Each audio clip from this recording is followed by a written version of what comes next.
Nicolas Sarkozy, ancien président de la République, est condamné à 5 ans de prison pour association de malfaiteurs dans l'affaire des financements libyens de sa campagne présidentielle de 2007, une première pour un ancien chef d'État. Alors Nicolas Sarkozy va-t-il réellement faire de la prison et plus globalement, que faut-il savoir de cette affaire? Salut, c'est Blanche, je remplace Hugo aujourd'hui, j'espère que vous allez bien, c'est le sujet à la une de ces actus du jour. Alors avant d'évoquer le verdict du procès, ça nous paraît essentiel de revenir sur cette affaire. Nicolas Sarkozy était jugé donc pour financement illégal de campagne électorale, corruption passive, recel de détournement de fonds publics et association de malfaiteurs. Concrètement, l'ancien président est accusé d'avoir accepté en 2006 un don de dizaines de millions d'euros du dirigeant libyen de l'époque, Mouammar Kadhafi, pour financer sa campagne électorale de 2007. En échange, il aurait promis des contreparties économiques et diplomatiques pour la Libye, ce qui serait alors de la corruption qui est illégale. Nicolas Sarkozy, de son côté, a toujours nié les faits. Selon le site d'investigation Mediapart, qui a révélé l'affaire en diffusant 2 documents laissant supposer l'existence d'un versement non déclaré de 50 millions d'euros de la part du régime libyen,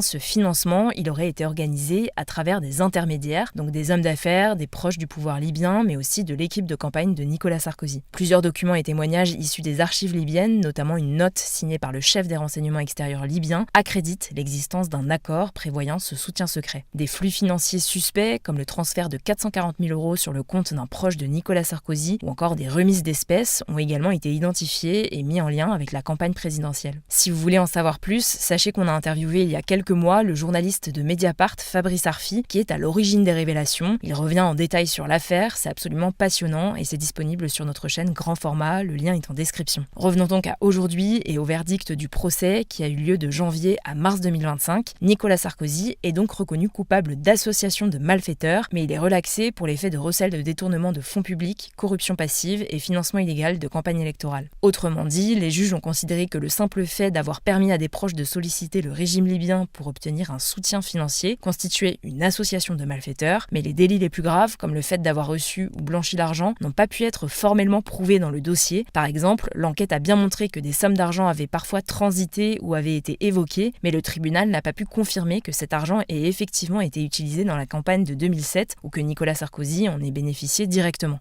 Mais alors, à quoi est-il condamné exactement ?